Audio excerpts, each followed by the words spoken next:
Nah, kali ini kami akan membahas bagaimana cara penggunaannya dan apa perbedaannya.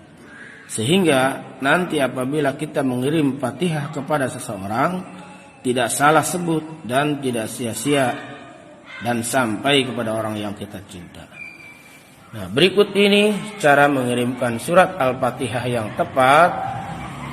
Oleh karena itu, simak videonya sampai selesai agar kita mendapat ilmu yang bermanfaat.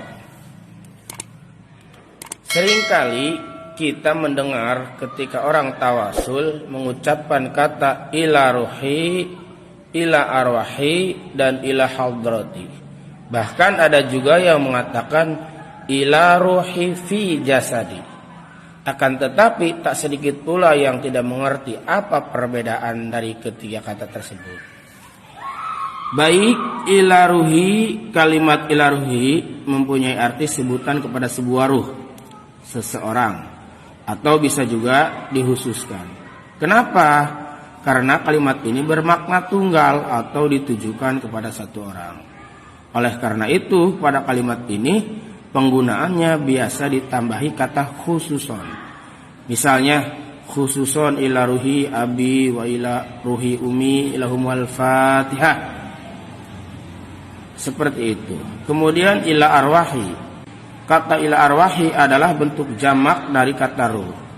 Penggunaannya dalam praktek bertawasul ialah sebagai pengantar jika yang kita kirim Al-Fatihah adalah beberapa orang atau lebih dari satu orang.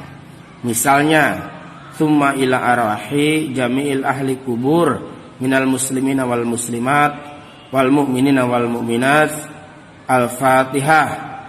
Atau misalnya summa ila arwahi khususon jami'il ahli kubur, keluarga besar bapak fulan bin fulan, sebutin semua nama almarhum keluarganya, lalu al-Fatihah. Jadi di sini perbedaannya dari kedua kata yakni ila ruhi dan ila arwahi ialah pada penggunaannya antara satu dan banyak orang kita sebutkan. Kemudian kita juga mendengar kata summa. Kata summa sendiri berarti kemudian. Kata ini sebagai penghubung antara orang yang disebut pertama dengan orang berikutnya.